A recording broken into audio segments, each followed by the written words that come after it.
Hi everybody, welcome to the Purple Mood.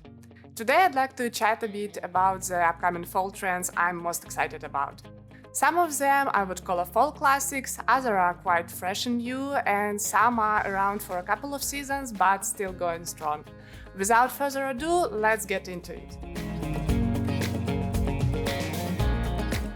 To start with, I would like to talk about a fresh trend which would work great for the transition period or some early fall vacations, which are the high-sleeve dresses, skirts and trousers. I personally find the trousers the most interesting and practical of them all.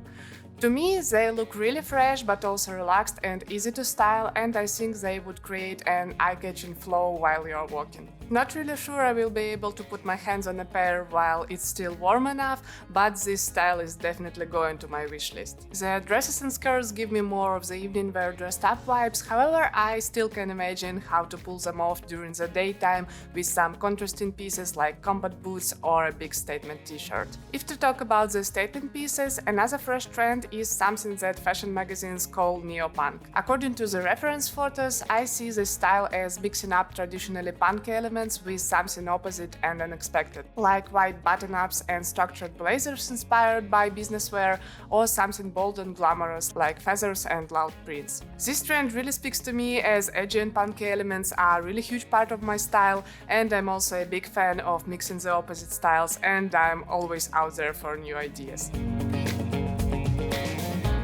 Speaking of the unexpected style combos, I also feel like pairing some girly and sporty pieces together became a huge trend recently, especially on Pinterest and TikTok. Usually it comes as styling some gym shorts with a frilly romantic blouse, and I'm totally obsessed with the fresh and effortless looks this combination creates. I also feel like this trend leans on the relaxed and everyday side, as it's really hard to imagine something more comfortable than a pair of sporty shorts. Another benefit of this trend is that it's completely thrift friendly, as there's always a ton of sportswear in the thrift shops. Not to say you likely already own such shorts or can steal them from your partner. If to go back to something less out there is a bunch of trends which I will call the fall staples, like the total black, leather and maxi lengths. The hottest item which can combine all of them together is a maxi leather trench coat, which firstly popped up a few seasons ago when the 90s fashion got back, but well, it's there again. So if you own one, I'm really jealous because I'm still on a hunt for mine, but it's one of those pieces I'd like to get secondhand, so I'm trying to get all my patience together. Meanwhile, I'm going to rock my collection of leather pieces, which I frankly like to do all the time, no matter of the trends and seasons, and I can say the same about the total black, which for me looks especially great when combining different textures and materials together. What's to the maxi lengths, you can pull it off not only with the coats but also with the dresses and skirts, and I feel like even a pair of long wide leg jeans or trousers could be counted as a maxi length interpretation of some sort.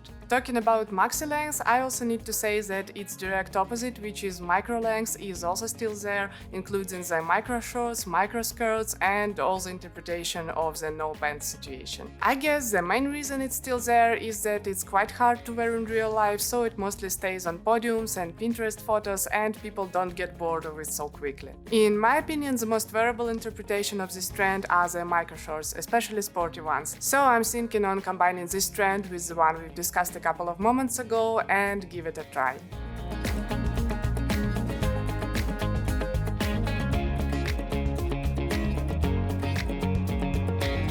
Speaking of the continuing trends, I also need to mention the sheer and lace clothing and the nightgowns as everyday wear. Though all these things are around for a couple of seasons already, there seems to be just an endless number of directions and styles you can take them into. The most fresh of them would be gothic glamour, which takes its inspiration from the Victorian and Edwardian gowns and adds a darker twist to them. For me, it seems like a continuation of the whimsy gothic aesthetic, which got out of the TikTok and made its way straight to the podium. However, the dark romance and witchy vibes feel quite natural for the fall time, so why not to give it another try. Another thing which is still around are the corset tops, bustiers and micro tops.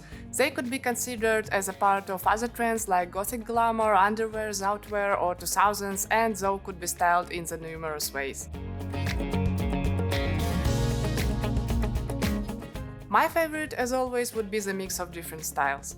One interesting example of this styling approach from the runway shows is to style a corset top and other structured and elevated pieces with an oversized zip-up hoodie. If to go back to something fresh but still quite familiar, the business wear and power dressing are all over the runway with the structured blazers, tailoring, massive shoulders, button-ups, neckties and other office dress code elements. And while the well-known straight oversized blazers are still there also were a lot of examples of wide shoulders with a waist accent, which is something I haven't seen in quite a while. The best thing about this trend for me is that you can decide how far are you going with it depending on your lifestyle and preferences, from adding just a single element to your outfit to going all in.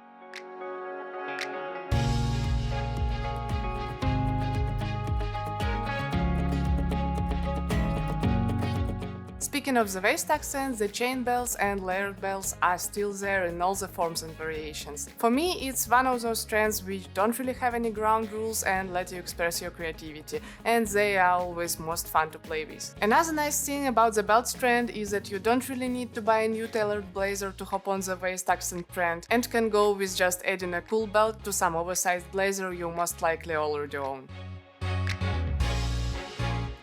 Before we wrap up, I'd like to mention another continuing trend, which are metallics, sparkles and crystals. Though we've been talking about this trend a lot during the past seasons, it's still there and continues to appear in new forms and shapes. I personally really like this one because it's a great way to spice up a simple outfit with a statement piece, and it also adds more fun and joy to the everyday outfits, which for me is one of the best things to happen.